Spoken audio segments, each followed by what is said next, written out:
બધા મિત્રોને કેમ છો બધા મોજ હવે બધી વેર વિખેર કરી નાખ્યું એટલે 2000 કરે તો આ બધી કાઢેલું છે તો આખા રૂમમાં જઈ શકો છો તમે બધે ક્યાં કયો સામાન છે કે ખબર જ નથી પડતી અને હાલવારી પર જગ્યા નથી એવો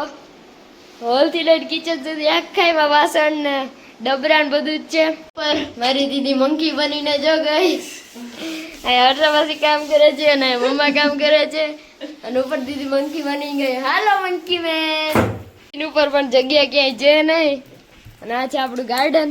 અને વરસાદના કારણે આખું ભીનું થઈ ગયું તો અત્યારે જવાય એવું નથી બાકી હું તમને જઈને બતાવત સન્ડે છે અને મમ્માએ મોકો જોઈને જ ખોલ્યું મને કામ પર લગાડી દીધું અને વરસાદ પણ મોકો જોઈને જ આવ્યો સારું થયું કામથી જ બેસી આ બધા ખાના બહાર કાઢે છે અને આ બધા નીકળી ગયા છે અને અત્યારે જો હજી એક આવી ગયું ડિવાઇડેડ પ્લસ પ્લસ આપણે ક્યાંય જગ્યા છે નહીં તો આપણો સન્ડે તો ગયો કામમાં જ અને હજી પણ અહીંયા જગ્યા ઓછી થતી જાય છે એટલી પણ આ તો દરિયો નાનો પડી જાય એટલો સામાન રાખેલો છે એમાં મમ્મીએ કિચનમાં એટલે સામાન હોય તો કમેન્ટ કરજો એટલે તો નહીં જ પાકું તો અહીંયા થાળીઓના થપ્પા પડ્યા છે કોઈ જોતા હોય તો કહેજો તો આપણે ગાર્ડનમાં જોયું કેવો વરસાદ હતો હવે બહાર પણ જોઈએ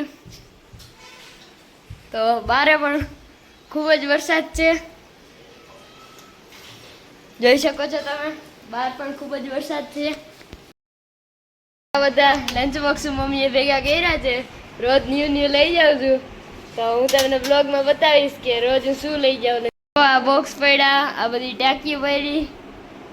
આ વાસણ નીચે બધું તો જો આમાં પણ વાસણ જ ભર્યા છે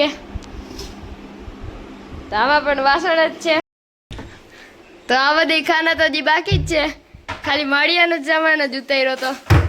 જોઈ શકો છો તમે બધા જ ખાના શું કહે ભરેલા છે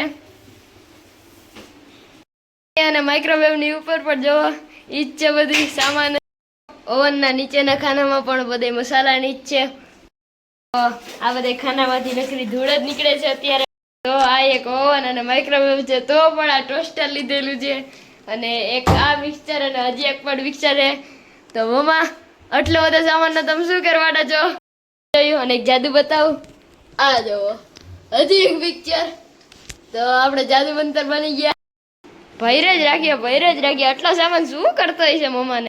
તો આટલો સામાન પછી સાફ કરવા વારી આવે તો અમાર ઉપર જ્વાળામુખી ફૂટે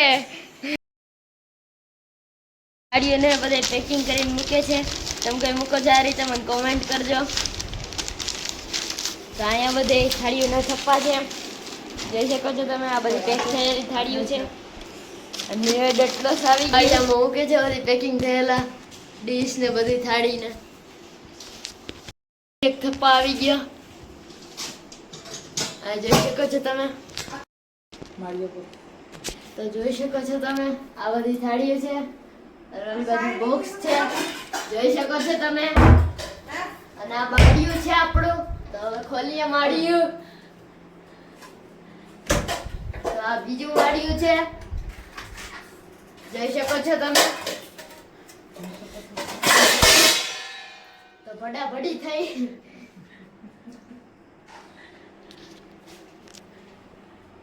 તો જોઈ શકો છો તમે બધું ચકાચક સાફ થઈ ગયું છે તો મમ્મા થાકી ગયા હતા એટલે રસોઈ બનાવવાનો ટાઈમ ન મળ્યો તો પાવભાજી લઈ આવ્યા છીએ પાવભાજી ખાઈ લઈએ આજના બ્લોગમાં આટલું જ હતું તો બધા મિત્રોને બાય અને જય શ્રી કૃષ્ણ અને ગુડ નાઇટ.